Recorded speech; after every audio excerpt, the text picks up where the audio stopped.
పాఠం 10 నీతి దోహాలు కవులు రహీం బిహారీ పాఠ పరిచయం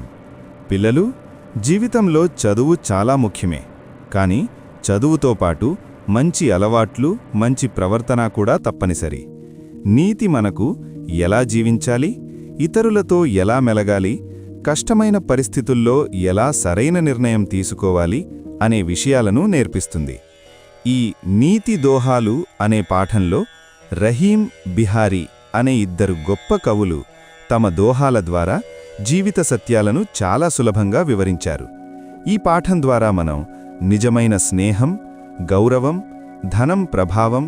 వినయం వంటి ముఖ్యమైన జీవన విలువలను తెలుసుకుంటాం కవి పరిచయం రహీం పూర్తి పేరు రహీం ఖాన్ ఖానా ఆయన 1556 నుండి 1626 వరకు జీవించారు ఆయనకు సంస్కృతం అరబీ ఫారసీ భాషలపై మంచి పరిజ్ఞానముంది మొఘల్ చక్రవర్తి అక్బర్ సభలో ఉన్న 9 మంది గొప్పవారిలో రహీం ఒకరు ఆయన అక్బర్ కాలంలో సేనాధిపతిగా మంత్రిగా పనిచేశారు రహీం చాలా దయగలవారు ఉదార స్వభావం కలవారు దానం చేయడంలో ముందుండేవారు రహీం దోహా 1 కహి రహీం సంపత్తి సగే బనత్ బహుత్ బహురీత్ బిపతి కసోటీ జే కసే తేయి సాంచే మీత్ కఠిన పదాల అర్థాలు సంపత్తి సంపద సగే బంధువులు లేదా స్నేహితులు బిపతి ఆపద కసౌటి పరీక్ష సాంచే మీత్ నిజమైన మిత్రులు భావం ఒక మనిషికి ధనం సంపద ఉన్నప్పుడు చాలామంది అతని చుట్టూ చేరుతారు అందరూ నేనే నీ స్నేహితుణ్ణి అంటారు కాని జీవితంలో కష్టం వచ్చినప్పుడు అందరూ దూరమైపోతారు కష్టకాలమే ఒక పరీక్ష లాంటిది ఆ సమయంలో కూడా ఎవరు మనతో ఉంటారో వారే నిజమైన స్నేహితులు రహీం దోహా 2 రహిమన్ పానీ రాఖియే బిను పానీ సబ్సూన్ పానీ గయేన ఊభరే మోతీ మానుషు చూన్ ప్రత్యేక విషయం ఇక్కడ పానీ అనే పదానికి 3 అర్థాలున్నాయి నీరు గౌరవం లేదా ఆత్మగౌరవం మెరుపు కాంతి కఠిన పదాల అర్థాలు పానీ నీరు గౌరవం కాంతి సూన్ ఖాళీ లేదా విలువలేని ఊబరే మళ్ళీ రావడం మానుష్ మనిషి చూన్ సున్నం భావం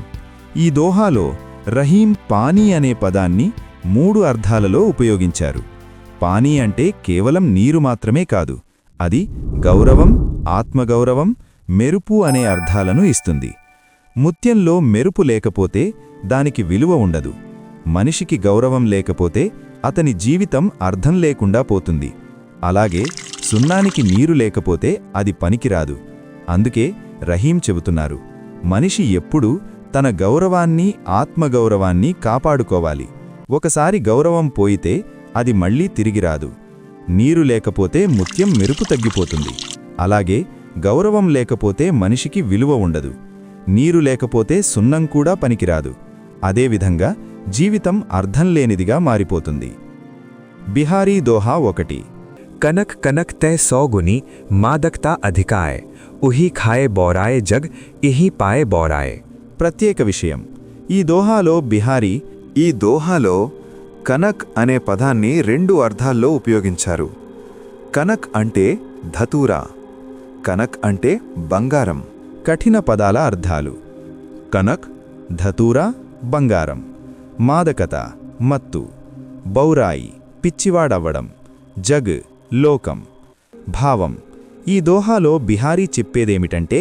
కనక అనే పదానికి 2 అర్థాలున్నాయి ఒకటి ధతూరా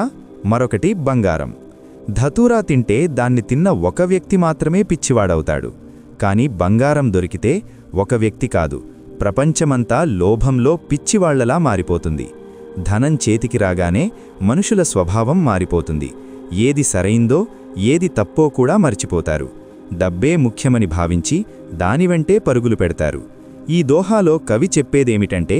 బంగారం కూడా ధతూరా కూడా 2 మత్తు కలిగిస్తాయి కాని బంగారం కలిగించే మత్తు ధతూరా మత్తు కన్నా ఇంకా ఎక్కువ ధతూరా తింటే దాన్ని తిన్న ఒక వ్యక్తి మాత్రమే పిచ్చివాడవుతాడు.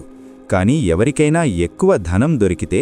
అతడు మాత్రమే కాదు, అతని చుట్టూ ఉన్నవాళ్లు లోభంలో కళ్ళు మూసుకుపోతారు. బిహారీ దోహా 2. నరకీ అరు నల నీరుకి గతి ఏకై కరిజోయ్ జేతో నీచౌ హవే చలే తేతౌ ఊంచో హోయ్. కఠిన పదాల అర్థాలు: నర్ మనిషి, నల నీర్ కొళాయి నీరు, గతి ప్రవర్తన లేదా నడత, నీచో క్రింద, ఊంచో పైకి. భావం: ఈ దోహాలో కవి మనిషిని కొళాయి నీటితో పోల్చి చెబుతున్నారు. కొళాయి నీరు ఎంత క్రిందికి ప్రవహిస్తుందో అంతే ఎత్తుకు పైకి చేరుతుంది. అదేవిధంగా జీవితంలో వినయంగా ఉండే మనిషి, అహంకారం లేకుండా నమ్రతతో నడుచుకునే వ్యక్తి సమాజంలో గౌరవాన్ని పొందుతాడు, మంచి స్థానం కూడా సంపాదిస్తాడు.